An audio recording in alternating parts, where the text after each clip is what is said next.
Carlos Fernando Seco La Piedra, presidente del Círculo de Empresarios del Sur de España, CESUR, el CESUR. Buenos días, señor Seco. Buenos días. Bienvenido a Canal Sur Televisión. Muchísimas gracias. Pública de Andalucía. ¿Cuándo surge y qué quiere ser CESUR? Bueno, la idea surge hace más de 3 años. Luego las cosas van madurando y van tomando forma con el tiempo y los tiempos oportunos no sabes cuándo llegan, pero llegan y llegó a final del año pasado, que se constituyó con, bueno, somos 15 fundadores y empezaron las actividades en marzo de este año. ¿Qué pretendemos como Círculo de Empresarios? Bueno, venimos, esto es muy fácil decirlo, lo que voy a decir ahora, pero intentaremos demostrarlo, porque las palabras las lleva el viento.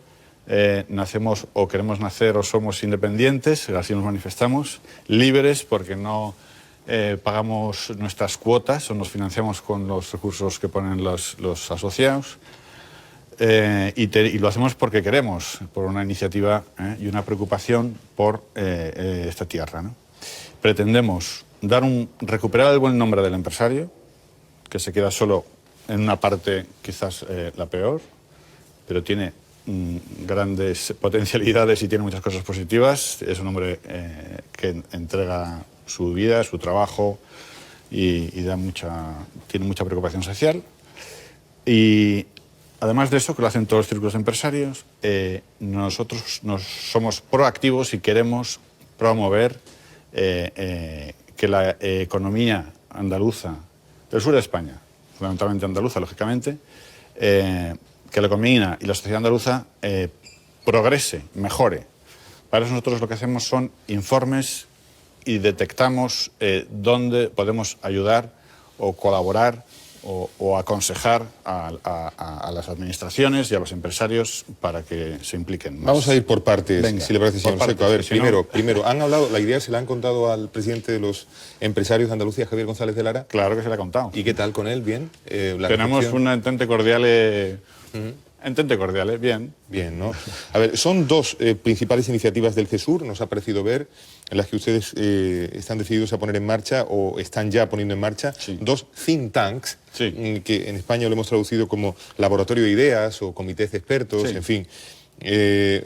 Uno es un círculo de innovación empresarial, sí, y otro un círculo de pensamiento innovador. Cuéntenos, preséntenoslos. Esas son las dos maneras de concretar nuestra iniciativa. El 100 años de innovación empresarial lo que pretende es impregnar de cultura de innovación las empresas andaluzas.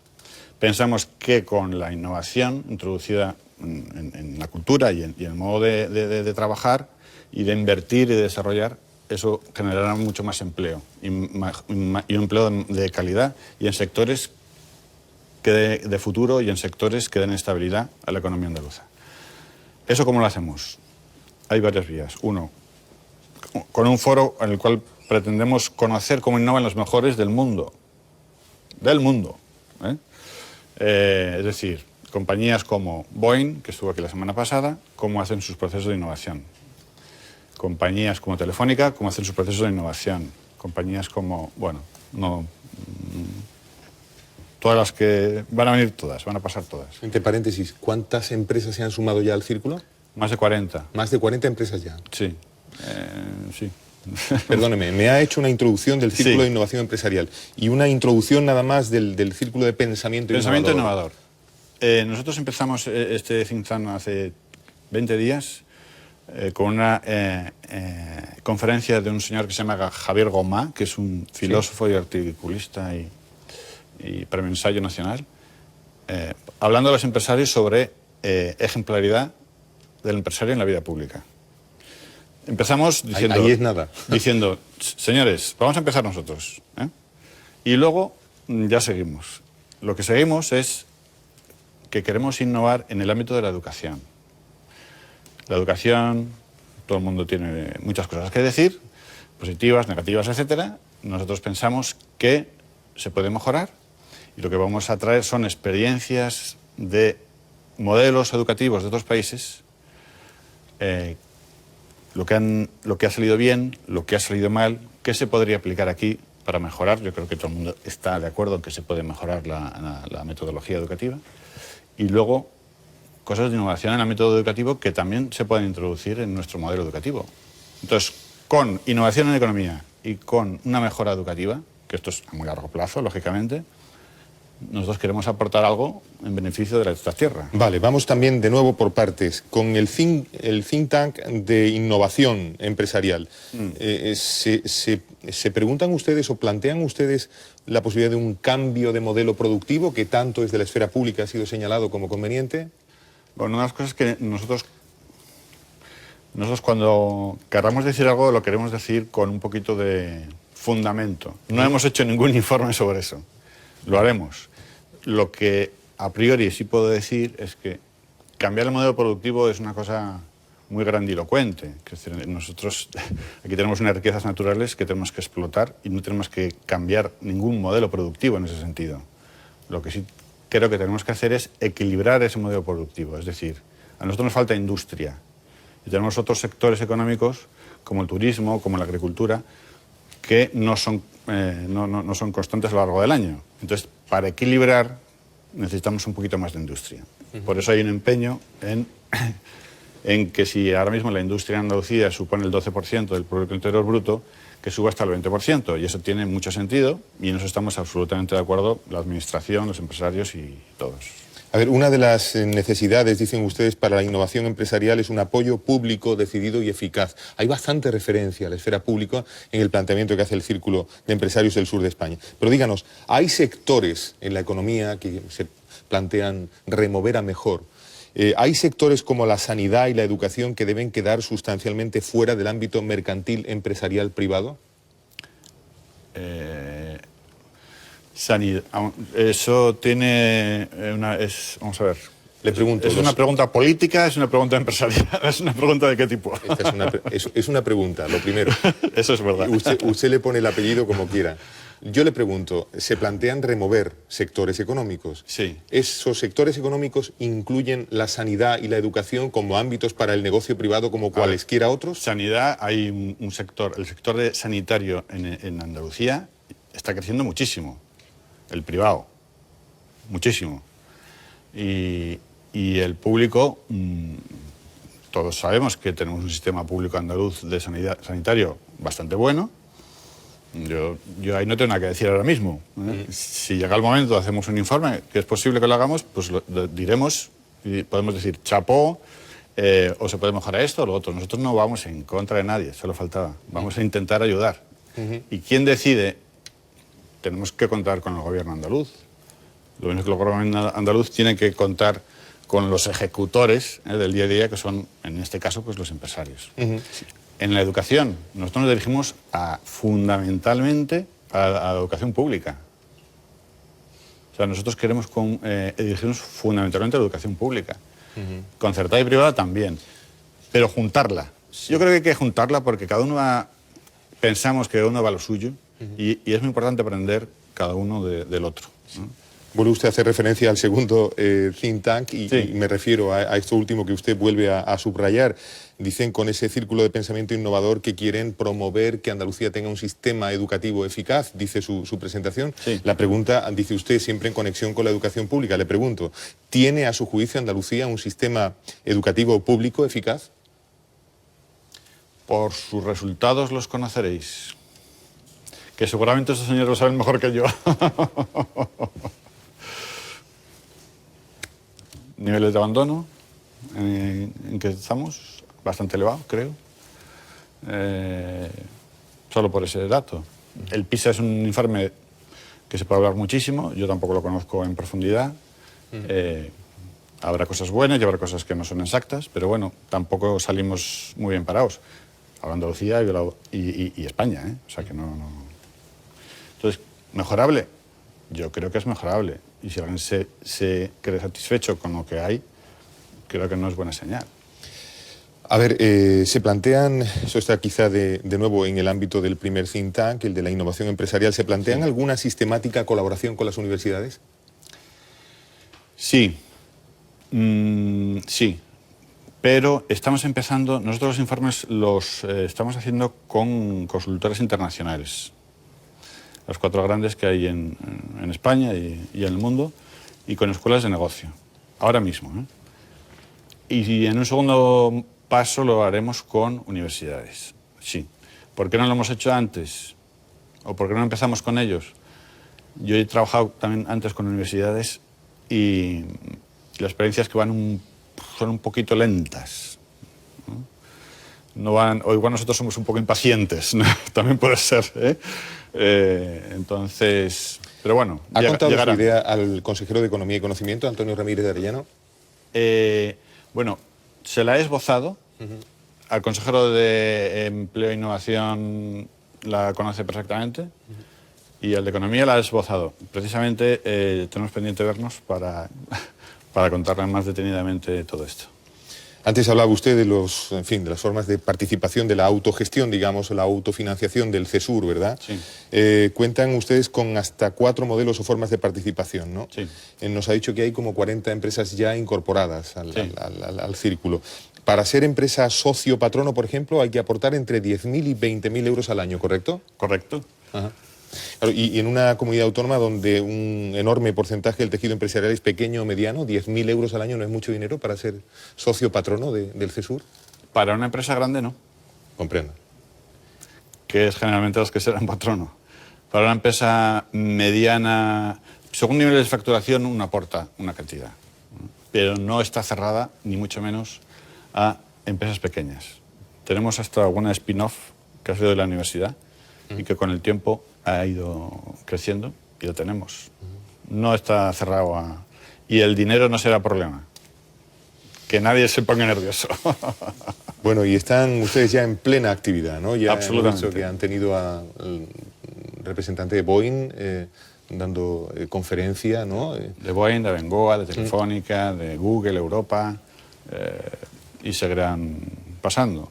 Y eso es la parte que se ve. Hay otra parte que no se ve, que son los informes, que son presentación de informes para estar al día en temas de innovación, los informes que encargamos. Por ejemplo, yo, que no salga de este plató, ¿vale? Pero estamos haciendo un informe sobre Smart Cities. Y hay una consultora internacional trabajando en eso y una escuela de negocios. Entonces, lo que pasa es que los informes que nosotros queremos hacer son enormemente prácticos y están enfocados desde la empresa privada. Es decir, bueno, nosotros, ¿cómo podemos acelerar la implantación de las tecnologías de la información en las ciudades del futuro con los medios que tenemos y con los medios que tiene la administración? Nos ponemos, lo estudiamos, lo preguntamos, lo volvemos a estudiar y sacamos nuestras conclusiones. Y con esas conclusiones le decimos a la administración, mira, pensamos que si hacemos esto de esta manera, podemos multiplicar por 5 el capital que se invierte en esto y multiplicar por 5 el tiempo, o sea, el menor tiempo que se tarda para desarrollar todos estos.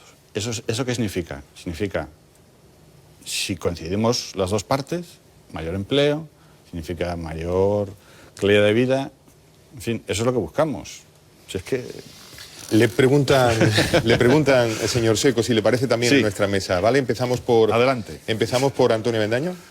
Bueno, primero mi felicitación porque trajeran a alguien como Javier Gomá, ¿no? que es un filósofo en sentido estricto, ¿no? Entonces, sí. Pues casi tendría que haber sido noticia de un telediario y que una agrupación empresarial, en fin, traiga a un filósofo. Está bien, pero querría plantearle, cuanto antes que Carlos le preguntaba cómo los mira ustedes la CEA,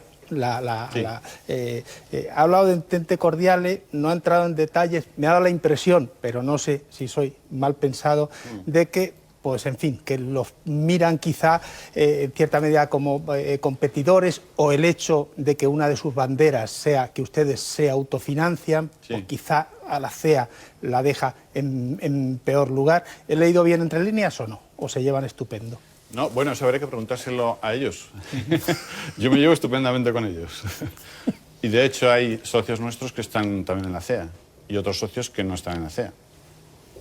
Entonces, insisto, habrá que preguntárselo a ellos. Tomo nota. Yo pienso que somos, yo digo mulas, si otro quiere decir otro tipo de animal que lo diga. Somos dos mulas que tiramos de un mismo carro. Y ellos tienen su papel como patronal y nosotros... somos empresarios en estado puro, para entendernos, ¿eh? Nos financiamos nosotros, funcionamos nosotros y decimos las cosas con nuestro criterio cuando no te la gana. Y eso es lo que pasa con otros círculos que hay en Madrid, que hay en Barcelona, que hay en Valencia. Y yo creo que aquí no había y ya era hora de que hubiera, ¿no? Pregunto al director del diario Ideal de Granada, desde Granada, Eduardo Peralta. Eduardo, sí. Sí, don Fernando, sí, a mí me parece también ejemplar que haya empresarios que se conviertan en verdaderos agentes sociales y dinamizadores de la economía y del emprendimiento, y sobre todo en una tierra tan falta de esto como es Andalucía. Quiero haber visto en su programa, en sus objetivos, que ustedes no son partidarios de la subvención pública.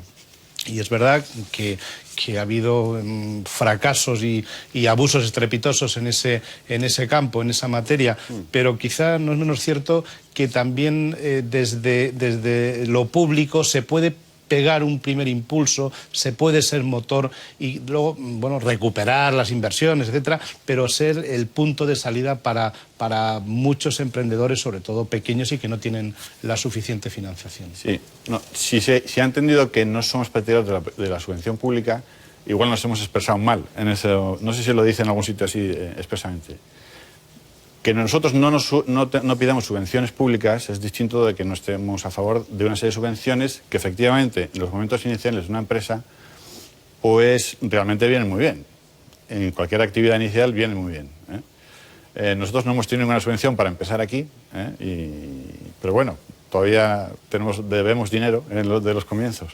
Pero sí estamos absolutamente de acuerdo en las subvenciones, las subvenciones que son razonables y las subvenciones que son necesarias. Lo que no está bien es abusar de las subvenciones, es vivir de las subvenciones y puntos suspensivos, que todos sabemos. ¿Qué es lo que todos sabemos? Perdóneme. Puntos suspensivos. No, que muchas de los temas de corrupción han venido por ahí, ¿no? Y están ahí en los medios de comunicación. Yo tampoco me invento nada, es lo que leo. ¿Lucrecia Hevia? Pues yo entiendo que cuando han dado este paso y esta iniciativa,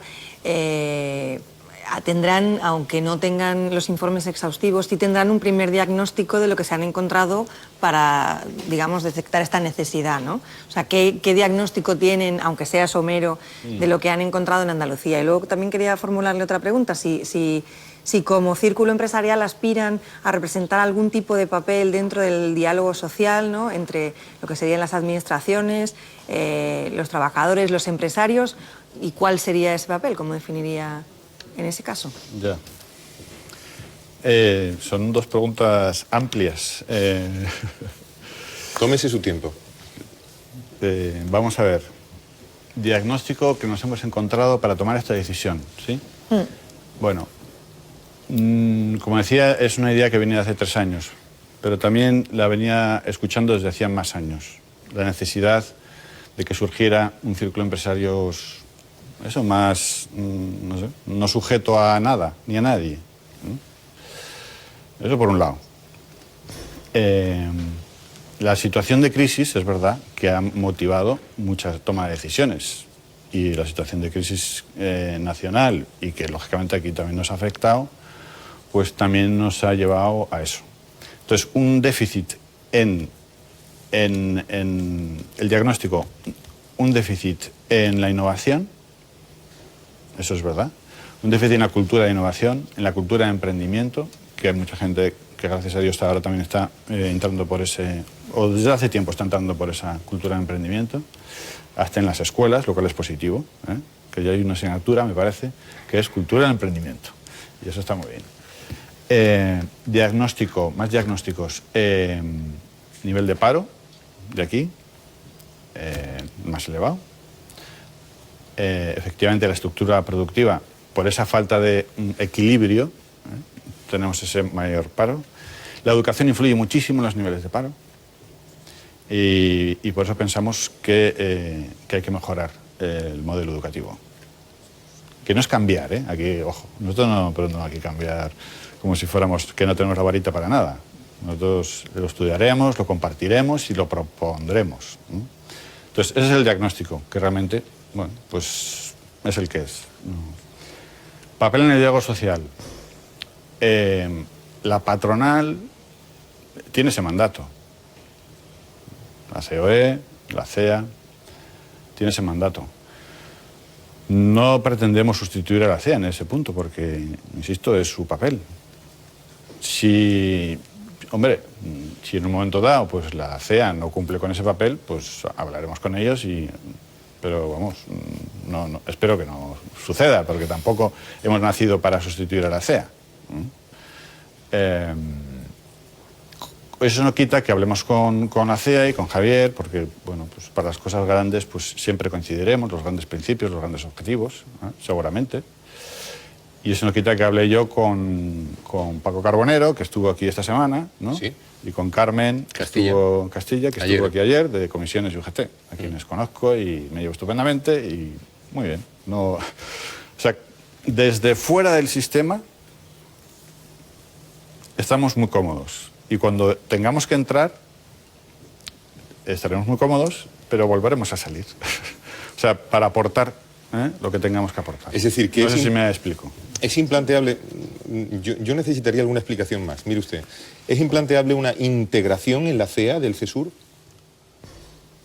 Ahora mismo sí, para eso no hemos nacido. Para eso hubiéramos dicho a Javier, haz que vamos a entrar aquí no sé cuántos.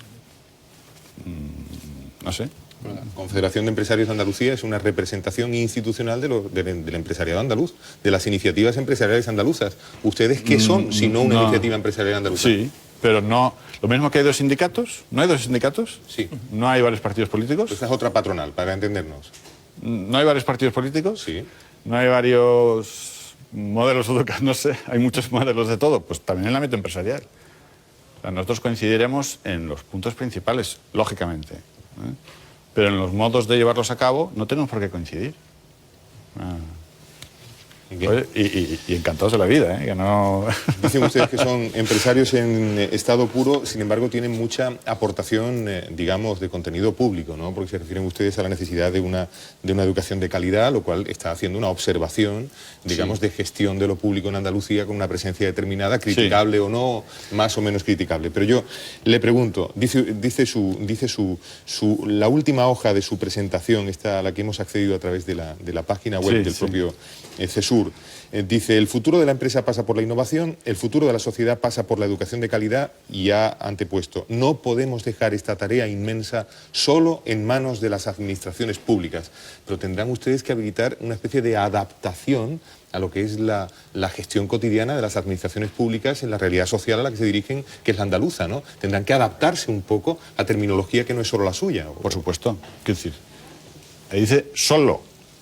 Todo, o sea, toda la administración, no, pero es una dejación de responsabilidad, es una dejación de funciones, es una dejación de... Tú no puedes dejarle todo, venga, dame todo, y además con puntualidad, y además con... No, hay funciones que no se pueden delegar, o yo creo que ninguna función se puede delegar al 100%. A la administración, sea la que sea, sea la que sea. Entonces, si no, para que nuestra libertad, nuestra capacidad de ilusión, nuestra capacidad de generar, iniciativas, ¿dónde está? ¿Cuál es la próxima primera gran cita que plantea el CESUR? ¿La próxima primera gran actividad? ¿El próximo primer gran foro? Bueno, queremos presentar los resultados de este informe que he hablado antes, de la Smart City. Y ese va a ser las conclusiones, la presentación del informe. Lo vamos a hacer en Málaga, lo vamos a hacer en Sevilla y luego en público, y luego a hablar con la administración, que esa es la segunda parte del informe. Se llama CESUR, Círculo de Empresarios del Sur de España. Su presidente es Fernando Seco Lapiedra y ha estado esta mañana en Canal Sur Televisión contándonos la iniciativa. Le deseamos suerte en todo. Y le agradecemos de corazón que haya estado en la televisión pública andaluza. Un placer, encantado, muchas gracias. Muchísimas gracias, buenos días. Bueno, hoy pedimos a nuestros contertulios que se queden también para el tramo final de nuestro programa. Lo hemos anunciado. Vamos a conversar con toda una referencia política e intelectual, sobre todo de los últimos tiempos y en relación con la situación política en Cataluña. Se llama Josep Borrell. ¿Pero de quién hablamos, María Jesús Azor, jefa de Nacional? Bueno, pues hablamos de un político catalán que muchos de ustedes lo conocen, pero bueno, les voy a hablar un poco de él para refrescarles la memoria. Tiene una larga trayectoria tanto académica como política. Nació en Puebla de Segur, en Lleida. Es ingeniero aeronáutico por la Politécnica de Madrid. También es catedrático de Fundamentos del Análisis Económico por la Universidad Complutense.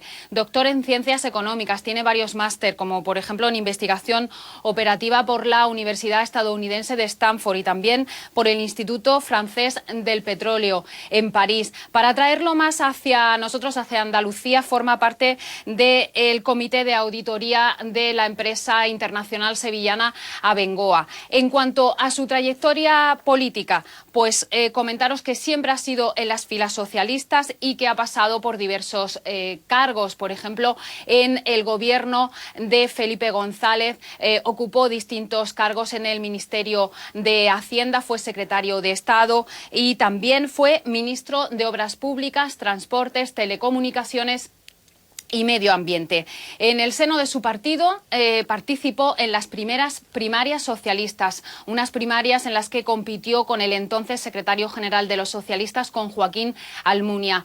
Borrell ganó esas primarias contra todo pronóstico, aunque después, un año más tarde, vio que no tenía apoyo suficiente y lo que hizo fue renunciar a favor de Almunia, que fue el que se presentó como candidato a la presidencia del gobierno. A partir de entonces, su actividad política ha estado muy ligada a Europa, ha participado en el borrador de la Constitución Europea, ha sido europarlamentario y presidente del Parlamento Europeo y en los últimos tiempos pues ha defendido y apoyado a su compañera de partido en el PSC, a Carmen Chacón, que ahora va como número 1 por Barcelona para las generales y parece que posiblemente, no sé si podréis tener ocasión de preguntarle, podría volver a la primera línea política porque se habla de que podría ir en esas listas del PSC a las generales por Barcelona. Anotada, María Jesús, esa pregunta que le haremos. Muchísimas gracias. Josep Borrell, buenos días.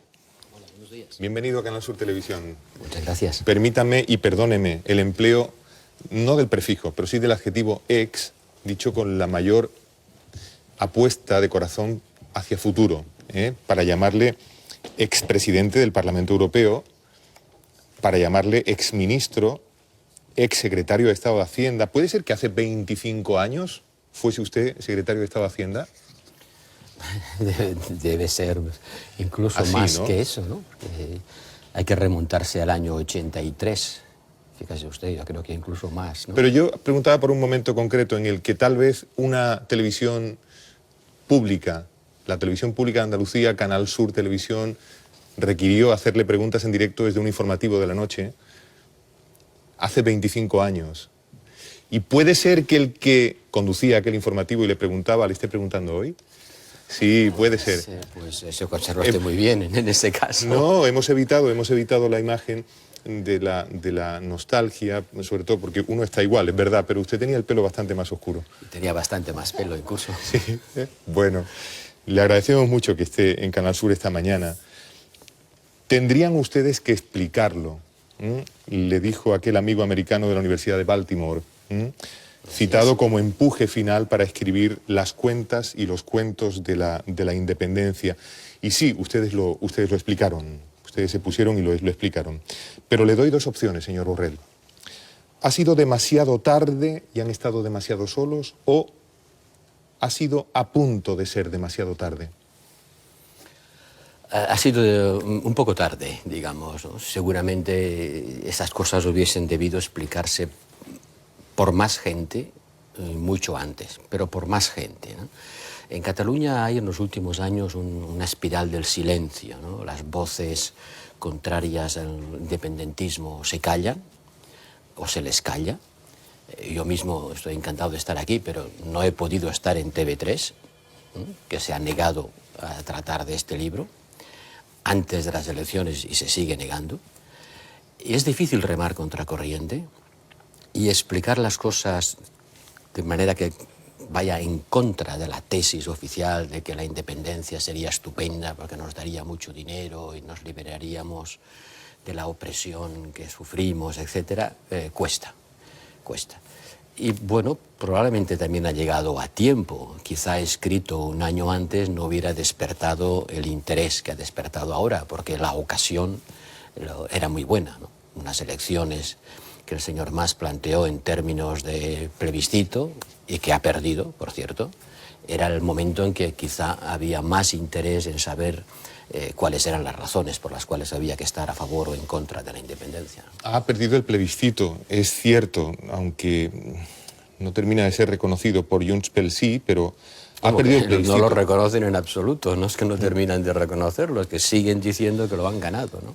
Dice, ustedes hacen referencia, digamos que es coautor junto a Joan Llorach de este libro. Ingeniero catalán como yo. Ustedes hacen mención en el libro a la encuesta del Centre d'Estudis d'Opinió de la Generalitat, que en junio pasado daba un 42,9% a favor de la independencia, cuentan ustedes, y un 50% en contra. Ese no ha sido el resultado. Es decir, el resultado 3 meses después ha sido, grosso modo, de un 47,8% para el sí a la independencia, y pongamos un 52,2% para el no, pero incluidos muchos que no han dicho ni que sí ni que no, sino todo lo contrario. ¿Estamos ante un problema político de gran tonelaje, señor Borrell? Sí, claro que estamos ante un gran problema político que se va agravando cada día, ¿no? Pero vamos, los números que usted ha citado son claros. Si era un referéndum, entonces los partidarios del sí lo han perdido, porque solo han votado a favor del sí, como usted indica, 48%. Y no podemos especular sobre qué es lo que tenían en la cabeza los que han votado que no, ¿no? También entre los que habrán votado que sí, habrá habido algunos que han votado que sí, pero que no. Es decir, sí, pero de farol. No lo sabemos. La gente ha votado lo que ha votado.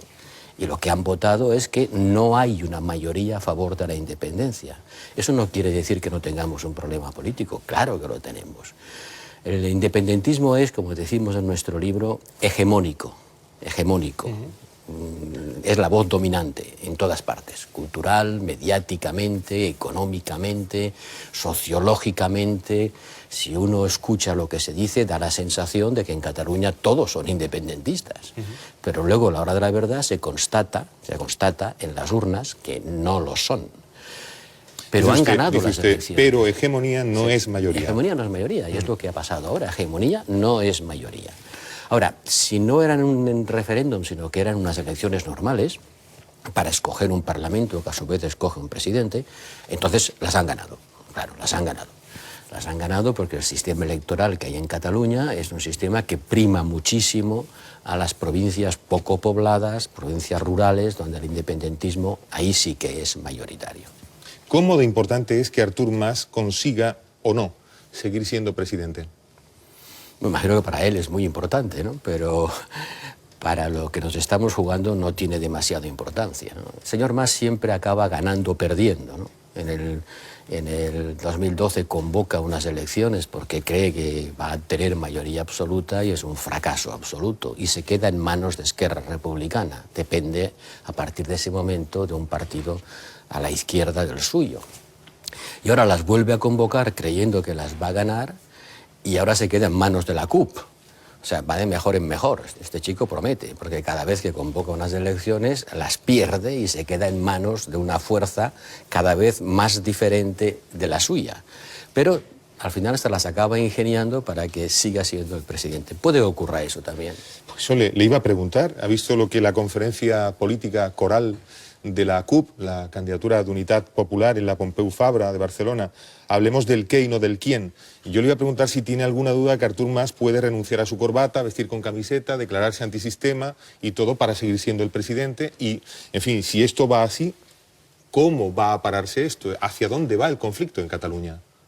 No va bien, no va nada bien. Pase lo que pase, España, los españoles, el gobierno de España tiene que ser consciente de que tenemos un problema político, como usted decía, de primera magnitud, con más o sin más. Porque cuando el 48% de los ciudadanos dicen o piensan que estarían mejor fuera de España, son muchos. No son mayoría, pero son muchísimos. Y por lo tanto hay que hacer lo necesario para que esa proporción se reduzca. nunca se reducirá por debajo de una proporción importante, porque hay muchos catalanes, el señor Junqueras lo representa perfectamente, que no se sienten españoles, que no lo quieren ser, pero no es un problema de dinero, ni es un problema de... No, porque están en otra cosa. Y naturalmente con esa parte de la población no hay nada que hacer, es decir, ya puedo escribir todos los libros que quiera porque la cosa no va de razones, va de emociones. Pero hay otra parte, un 15%, en los que sí se puede conseguir un diálogo que permita un entendimiento, reformas constitucionales, modificaciones del sistema de financiación, que tampoco son tan difíciles, para conseguir que ese sentimiento de me quiero ir se reduzca a una proporción asumible. Pero, señor Borrell, si un gobierno inamovible, no pongamos ningún otro adjetivo, dejémoslo ahí, un gobierno inamovible encuentra razones para aplicar el artículo 155 de la Constitución y lo aplica, no sé qué escenarios ha podido usted prefigurarse o tener como hipótesis. ¿Cómo de fácilmente desempeñaría un gobierno romántico independentista el papel de víctima ante una aplicación forzada del artículo 155 porque se decide no hacer caso a la legalidad española ni al Tribunal Constitucional? Por eso hará falta, como dicen los italianos, y he pasado los últimos 4 años de mi vida en Italia dirigiendo una universidad en Florencia, hará falta molta fineza, ¿no? Habrá falta mucho tacto, mucha inteligencia, mucho saber hacer, para evitar que entremos en una escalada de la acción-reacción. Yo provoco, tú reaccionas, yo reacciono a lo que tú has hecho y lleguemos a una situación de difícil administración. Y eso se resuelve sentándose a hablar, si es que todavía hay alguien que quiera hacerlo, tanto en Madrid como en Barcelona. Pero en Madrid no sabemos quién va a estar dentro de poco, ¿no? Y tampoco sabemos quién va a estar en Barcelona. Por lo tanto, pasaremos unos meses de impasse, pasaremos unos meses de suspense, porque no hay interlocutores, ni los habrá hasta después de habernos comido el turrón. ¿Y cuánto depende de eso? ¿Cuánto depende de qué ocurre en las generales? Depende muchísimo, naturalmente, ¿no? Si hay en Madrid un gobierno que no mueve ficha, que se niega a dialogar, que no quiere entender que hay un problema político y que se tiene que resolverse a través de un esfuerzo de comprensión de cuáles son sus causas, pues el problema se irá haciendo más grave. Por eso en nuestro libro acabamos diciendo precisamente eso. Acabamos diciendo que hay que mejorar la información porque hay poca y mala, que hay que extremar el respeto, pero no hay que respetar las falsedades, hay que respetar a las personas, pero no cuando dicen cosas que no son ciertas. Hay que desmontar la falsedad, reconocer cuál es la verdadera naturaleza de los problemas y buscarles una solución. Que para eso hace falta reformar la Constitución, hagámoslo. Que para eso hace falta reformar el sistema de financiación autonómica, no es tan difícil. No estamos hablando de cantidades inasumibles, no estamos hablando de los míticos 16.000 millones, ¿no? Que eso es una fábula que muchos catalanes han creído, pero que no es la esencia del problema. Estamos hablando de cantidades mucho menores y perfectamente administrables con un poco de buena voluntad y entendimiento. Las cuentas y los cuentos de la independencia es un libro entre cuyos autores, que son dos, está el ex presidente del Parlamento Europeo, Josep Borrell, que hoy nos habla de él, que explica las razones que desmontan la falsedad, como él ha dicho, que es de lectura completamente recomendable, que produce alegría en el momento en el que sale y que, pasado lo pasado, empieza quizá a ponerse en el vértice de cierta tristeza por lo tardío y porque el problema político tiene toneladas de peso a juicio de cualquier observador. Usted comparte la apreciación. Le van a preguntar en nuestra mesa, ¿le parece bien? Para eso he venido. ¿Quién empieza? Empezamos por Granada. ¿Te parece? Eduardo Peralta, director de... Muy bien, señor. Sí, director de Ideal de Granada. Adelante, Eduardo. Muy buenos días, señor Borrell. Sí, yo creo que ha apuntado algunas soluciones de este problema político que dice usted que el conflicto no va bien. Y habla de reformar la Constitución. Le pregunto, ¿se puede o es partidario introducir el término de nación para Cataluña, ha hablado del tema de la financiación autonómica y estamos hablando estos días de, lo dijo la presidenta de la Junta, modular el tema del concierto vasco, del cupo vasco. Parece que no es difícil de soslayar, según usted, pero, por ejemplo, los partidos vascos, eso ni tocarlo. ¿Por dónde se puede solucionar el tema de la financiación autonómica? Yo me he referido a la financiación autonómica de las comunidades de régimen común, o sea, a las no forales. Porque en este sistema Cataluña está ya hoy en la media. ¿Cuánto recibe cada comunidad? No todas reciben lo mismo, pero Cataluña está exactamente en la media. Por lo tanto, no es tan difícil el problema. Sería muy difícil si estuviera muy lejos de la media por abajo, pero está exactamente en la media. Por lo tanto, no es tanto un problema de euros como un problema de etos, como un problema de identidad, como un problema de sensibilidad. Y ahí aparece la famosa palabra nación, que tantos ríos de tinta hace correr, ¿no? Yo creo que bastaría con que la Constitución permitiese lo que el Estatut quiso hacer y decir. El Estatuto estuvo en vigencia durante bastantes meses antes de que el Tribunal Constitucional lo modificara y no pasó nada. Durante el tiempo en que estuvo en vigencia no pasó nada, nadie se enteró. Y por lo tanto no debería ser tan difícil que la Constitución hiciera posible lo que en su día no pudo ser, porque el Estatut no encajaba en el actual texto, ¿no? Las palabras tienen importancia simbólica, pero creo que es el resultado de la discusión y la negociación lo que debe conducir a que esos simbolismos encajen en un texto que deje satisfechos a los sentimientos identitarios de todo el mundo, ¿no? Le pregunta Antonio Avendaño. Sí. Tengo una primera curiosidad, no sé dónde se está vendiendo más el libro, ¿en Madrid o en Barcelona? Buena pregunta, la tenía ahí en la mente. Pues mire, la verdad es que se está vendiendo muchísimo en todas partes. Estamos en la 6ª edición, leemos aquí. Perdone, no he venido aquí a hacer propaganda, ¿no? Usted la ha hecho y muy bien y se lo agradezco, ¿no? No he venido aquí a vender mi libro, pero puedo decirles que vamos ya por 25.000 ejemplares, que es una cifra récord en los libros de política, ¿no? 25.000 ejemplares, nadie se lo cree. Y se vende mucho en todas partes, aunque debo decir que en Cataluña hay algunas librerías que no lo quieren vender, que se niegan a venderlo, porque dicen que es un libro contra Cataluña. Bueno, no es un libro contra Cataluña, ¿cómo voy a escribir yo contra mi tierra? Es un libro que analiza las razones que se utilizan para argumentar a favor de la independencia, no hace más que esto, ¿no? Pero claro, al desmontar algunas de estas razones, alguna gente se siente incómoda. Lo que sí es cierto es que es más fácil hablar de él probablemente fuera de Cataluña que en Cataluña. Por ejemplo, en la librería que tiene la Generalitat en Madrid, tiene una magnífica librería en el centro de Madrid, pues no ha encontrado un lugar para poder presentar el libro hasta el día del juicio final, poco más o menos, ¿no? O sea, son cosas sorprendentes. Pero sí, hay mucho interés, en Cataluña se ha vendido muchísimo, pero probablemente hay mucha gente que no les interese. Sí, el independentista emocional, el que quiere la independencia sí o sí, por dignidad, como dice el señor Junqueras, por dignidad. Aunque España fuera el país más maravilloso del mundo, más justo, fuera la Suiza Superplus, no quisiera ser parte de España porque yo no soy español. Bueno, es evidente que a ese señor y a los que piensan como él, ni este libro ni ningún otro les va a servir absolutamente de nada. Y no lo hemos escrito para ellos.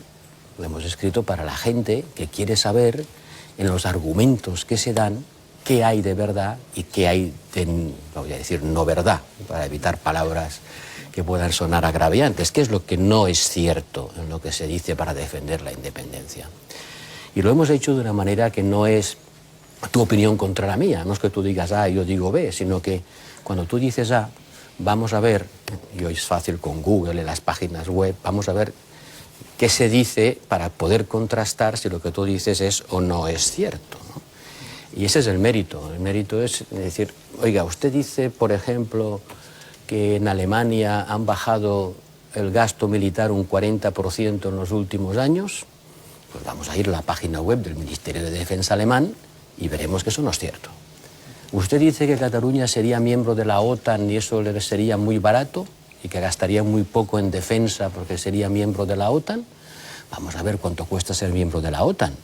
Y resulta que le costaría como mínimo 3.000 millones de euros al año, que habría que descontar de los famosos 16.000. Que tampoco son ciertos. No, no son ciertos por eso, porque no cuentan cuánto le costaría a Cataluña organizar un Estado. Organizar un Estado quiere decir tener un mínimo de aparato de defensa, de representación exterior, de administración de justicia, de control del tráfico aéreo, de tantas y tantas cosas que cuestan dinero y que ahora las suministra el Estado español. Hechas las cuentas bien hechas, resulta suficientemente elevado, mucho más en todo caso de lo que ellos dicen, para que podamos argumentar que la independencia no se justifica por razones económicas, que es lo que muchos catalanes creen. Los catalanes creen que con la independencia podrían subir las pensiones, bajarían los impuestos, aumentarían los sueldos, crecería el empleo, no serían expoliados por el resto de España, que chupa de Cataluña una cantidad injustificable. Esos son los mitos que en el libro tratamos de analizar. ¿Iba a preguntar, Antonio, algo más? Sí, no, le iba a preguntar, si usted fuera presidente del gobierno, me gustaría saber qué haría mañana. No me diga qué dialogar, que eso ya me lo sé. Digo, ¿qué haría en concreto en relación a Cataluña, bueno, pues para intentar abrir una vía que hoy no está abierta? Bueno, no menosprecie usted la palabra dialogar. No la desprecio, pero bueno, digamos, esa lección ya la hemos pasado. Lo primero que haría sería dialogar. Aunque pueda parecer una palabra hueca, no lo es, ¿no? Pero puestos a hablar en lo concreto, abriría de inmediato la revisión del sistema de financiación autonómica y modificaría el reparto territorial de las inversiones para resolver algunos cuellos de botella que sufre hoy Cataluña, que no están justificados, francamente no tiene mucho sentido que hoy tengamos el gran cuello de botella en la red ferroviaria española en el corredor mediterráneo. Resolvería algunos problemas muy identificados, muy claros, muy agraviantes, para demostrar que esa razón, por lo menos, se puede resolver en corto plazo y con poco dinero. Me pregunta Lucrecia Hevia. A mí me gustaría saber, señor Borrell, si en ese diálogo y en esa solución para Cataluña podrían, a su juicio, participar el resto de las comunidades autónomas, como piden o solicitan algunos líderes políticos de esas comunidades autónomas. Y también me gustaría saber, usted define que el problema catalán efectivamente no es económico, ¿no? Hay una serie de razones que lo desmontan, efectivamente. Muchos creen que lo es. Pero dentro de las soluciones que se plantean sí que hay muchas soluciones de corte económico. Quiero decir que para convencer a ese no convencido, no el emocional, que tiene sus razones que no admiten otro tipo de argumentos, sino para convencer al no convencido, las soluciones sí pasan por tocar la economía, al final. Sí, hay problemas de tipo económico, pero no tan graves como se dice. Si el problema fuera que Cataluña tiene un exceso de solidaridad con el resto de España del orden de 16.000 millones de euros, entonces tendríamos un problema grave. Pero no ese es el caso. El problema es de menor magnitud. Y naturalmente que tienen que intervenir las demás comunidades. Cuando digo que hay que revisar el sistema de financiación autonómico, pues involucra a todas las comunidades, porque hay algunas que están peor tratadas que Cataluña, Madrid, por ejemplo, o Valencia. Si hay alguna comunidad autónoma que tiene razones para argumentar que sufre un sistema de financiación inadaptado, es Valencia mucho más que Cataluña. O sea, tiene que ser un diálogo no bilateral, sino del conjunto de las comunidades. Y luego está el tema del régimen foral, ¿no? Que ahí es cierto que el régimen foral es mucho más beneficioso para el País Vasco que lo que es el régimen común para Cataluña. Y apuntarse a algo mejor es humano, ¿no? Oiga, si está mejor que yo, pues yo quiero estar como él.